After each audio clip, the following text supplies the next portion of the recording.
యావత్ దేశం ఎప్పుడెప్పుడు అని ఎదురు చూస్తున్న వార్షిక బడ్జెట్ అయితే పార్లమెంట్ ముందుకు వచ్చేసింది.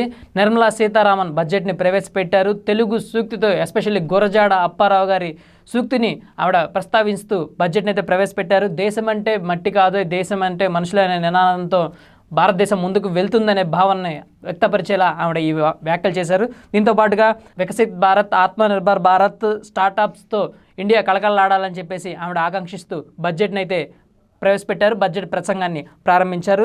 దీంతో ఒకే ఒక్క నినాదాన్ని ఆవిడ స్పష్టం చేయడం జరిగింది. త్వరిత సమ్మళిత పెట్టుబడుల లక్ష్య సాధన దిశగా భారతదేశం అడుగులు వేస్తుందని ఆవిడ స్పష్టం చేశారు. ఇందులో భాగంగానే అందరూ అనుకున్నట్లుగా ముఖ్యంగా తూర్పు తీరానికి సంబంధించి బీహార్కి వరాల జల్లు అయితే కురిపించారు. బీహార్కి మకానా బోర్డుతో పాటు ఫుడ్ ప్రాసెసింగ్ యూనిట్ను మంజూరు చేశారు.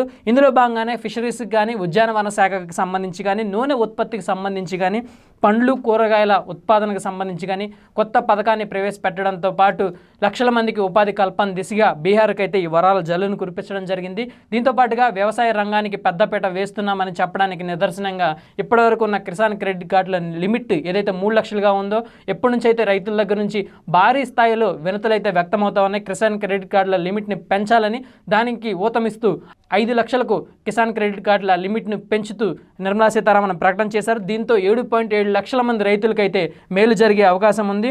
దీంతో పాటుగా తూర్పు తీరంలో యూరియా ప్లాంట్ల ఏర్పాటుకైతే ఆవిడ ప్రకటన అయితే వెలువడ చేశారు. అస్సాం వేదికగా 3 యూరియా ప్లాంట్ల కోసం ఏర్పాటు చేయనున్నట్లు ఆవిడైతే చెప్పడం జరిగింది. దీంతో పాటుగా 3 యూరియా ప్లాంట్ల ఏర్పాటుకు అస్సాం వేదికగా ఆవిడైతే ప్రకటన చేయడం జరిగింది. దీంతో పాటుగా ఎప్పటి నుంచో Atmanirbhar Bharat, Viksit Bharat, make in India నినాదాన్ని బలంగా ప్రజల్లోకి తీసుకువెళ్ళడానికి ఏర్పాటు చేసిన ఎంఎస్ఎంఈ లక్ష్యాలను నెరవేర్చుకునే దిశగా ప్రభుత్వం అడుగులు వేస్తుందని, దీనికి ఇది మంచి సమయం అని ఆవిడ చెప్పడం జరిగింది. గ్లోబల్ మ్యానుఫ్యాక్చరింగ్ హబ్గా ఇండియా మారాలని చెప్పేసి ఆవిడ ఆకాంక్షించారు. 47% ఎక్స్పోర్ట్స్ అవ్వాలని, ఇండియా మేక్ ఇన్ ఇండియాలో భాగంగా ఇప్పటికీ 47% ఉందంటే అది 50% పైన ఉండాలని చెప్పి ఆవిడ ఆకాంక్షించడం జరిగేది. దాంతోపాటుగా మైక్రో ఇండస్ట్రీస్ ఏవైతే ఉన్నాయో, స్మాల్ ఇండస్ట్రీస్ అన్నిటికీ ఊతం ఇవ్వడానికి ప్రభుత్వం సిద్ధంగా ఉందని చెప్పారు. దాంతోపాటుగా స్టార్టప్స్ ఎవరైతే నెలకొల్పాలనుకుంటున్నారో వారికి ప్రభుత్వం ఇప్పటివరకు ఇస్తున్న 10 కోట్ల రుణాన్ని 20 కోట్ల వరకు పెంచుతూ ఆవిడ ప్రకటన చేశారు.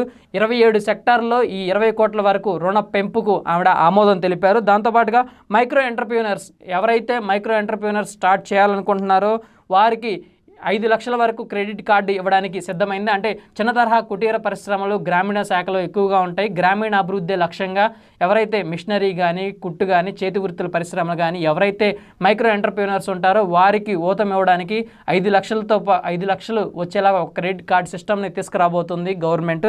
దీంతో పాటుగా వెనుకబడిన జిల్లాల్లో వ్యవసాయ ఉత్పత్తులను పెంచడానికి ఇంకొక మార్గాన్ని కూడా ఎంచుకుంది. గోదాములు, నీటిపారుదల, రుణ సౌకర్యాలను పెంపుకు ప్రభుత్వం అయితే ముందడుగు వేసింది. 1.7 లక్షల మందికి లబ్ధి చేకూరేలా, ఎస్పెషల్లీ వెనుకబడిన జిల్లాల్లో వ్యవసాయాన్ని మరింత అభివృద్ధి చేసేలా గ్రామీణ అభివృద్ధి శాఖతో కీలకమైన మార్పుకి శ్రీకారం చుట్టారని చెప్పుకోవాలి. దీంతోపాటుగా గ్రామీణ అభివృద్ధిలో ఇంకో కీలక అంశం అంగన్వాడీ 2.0కి ప్రభుత్వం కీలకమైన ముందడుగు వేసింది. విప్లవాత్మకమైన మార్పుకి శ్రీకారం చుట్టారని చెప్పుకోవాలి. ఎందుకంటే అంగన్వాడీ వ్యవస్థ దేశంలో ఎంత బలంగా ఉందో మనందరికీ తెలుసు. అంగన్వాడీ వ్యవస్థ ద్వారా న్యూట్రిషన్ ఫుడ్ అనేది ప్రజలకు అందుతూ ఉంది. గ్రామీణ లేదంటే గిరిజన ప్రాంతాల్లో ఉన్న తల్లులకి, బిడ్డలకి న్యూట్రిషన్ ఫుడ్ అనేది అందాల్సిన ఆవశ్యకత ఉంది. ప్రస్తుతం ఇండియా న్యూట్రిషన్ డెఫిషియన్సీతో బాధపడుతూ ఉంది. సో న్యూట్రిషన్ అందాలి.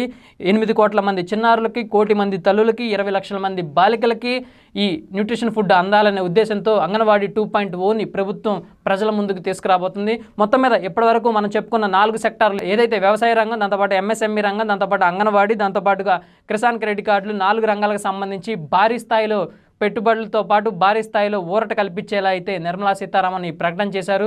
రైతుల నుంచి ఇప్పటివరకు వెలువడిన విజ్ఞప్తుల నేపథ్యంలో రైతాంగానికి, గ్రామీణ అభివృద్ధి శాఖకు మేలు జరిగేలా ఈ నిర్ణయాలు తీసుకున్నారని చెప్పేసి ఆవిడైతే చెప్పడం జరిగింది. అయితే రైతుల సైడ్ నుంచి కానీ, అంగన్వాడీ సైడ్ నుంచి కానీ, గ్రామీణ అభివృద్ధి సైడ్ నుంచి కానీ నిర్మలా సీతారామన్ ప్రకటనతో హర్షధ్వానాలు అయితే వ్యక్తమవుతా ఉన్నాయి.